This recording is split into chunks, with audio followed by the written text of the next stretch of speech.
So in terms of saying what will the literacy teaching look like, there are specific things that we would hope when a teacher was doing literacy, they were doing. And the guide that we've just seen would be a really valuable framework for framing that up. So it would be along the lines of using pro formas. I mentioned earlier today that the key currency for us as teachers is the content that we're teaching. And so making sure the teachers actually have time to unpack their lessons and see where to slot the strategies in it is really important. In terms of what does a positive motivation or disposition towards literacy teaching actually look like? So what's the teacher doing?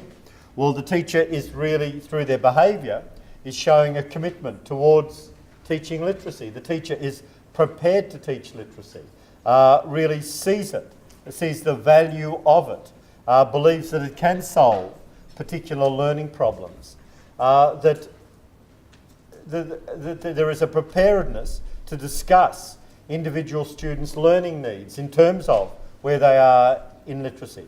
And for the teacher also to believe that they can be successful in teaching literacy. Now, a whole lot of these things, though, depend on what the teacher thinks literacy is. And that's really important. Our position, or my position on literacy, literacy is the knowledge that I use to convert written information to knowledge in my mind. That's what I'm saying literacy is. Literacy is what I know to do to convert text, written text, into knowledge. That's what I'm saying it is. And if I work on that assumption, if that's what I think literacy is, then it would be appropriate across all areas. And the last aspect, and this is going to be the area where when you're leading the professional learning, you're going to need to do a lot of work. You're going to need to do a lot of work in this area, but this is the area where probably your colleagues will realise least they need help. This will be the area where they will realise least that they need help.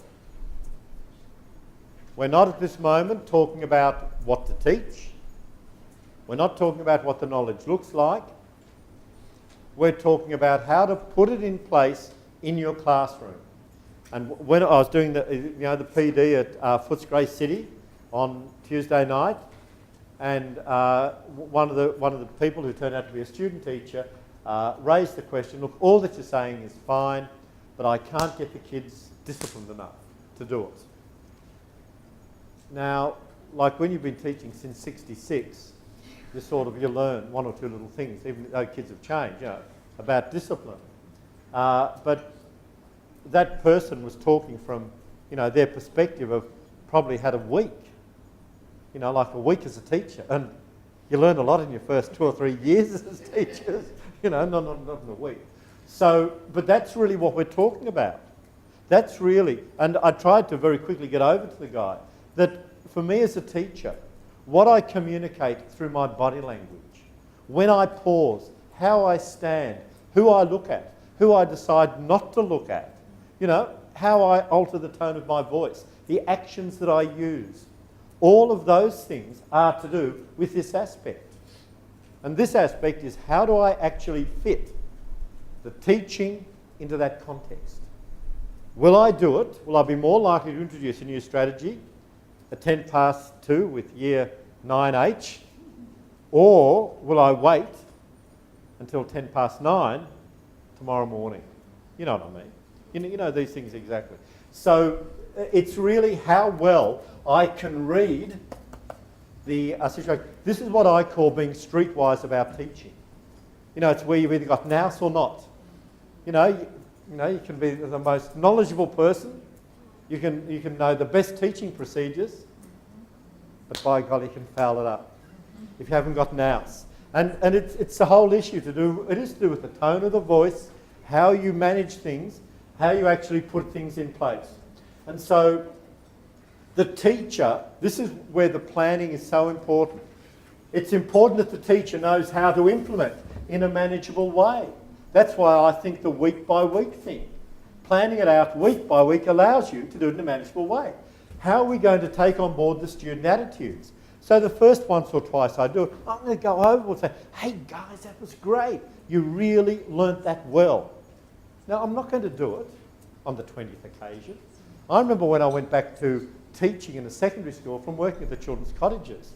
Now, when I first worked in the cottage, I said, oh, that's wonderful, you did that so well. But when I went back into the year 7 class, I said, oh, that's wonderful. So well, the kids thought I was mad. Well, they probably guessed where I was from. But do you know what I mean? It's really along the lines of, and it's really important that we bring the children along with us. And remember I said the other day, when I was teaching year 10, on one occasion I wanted the year 10 students to learn how to paraphrase, to see the value of paraphrasing. We were doing some topic in science.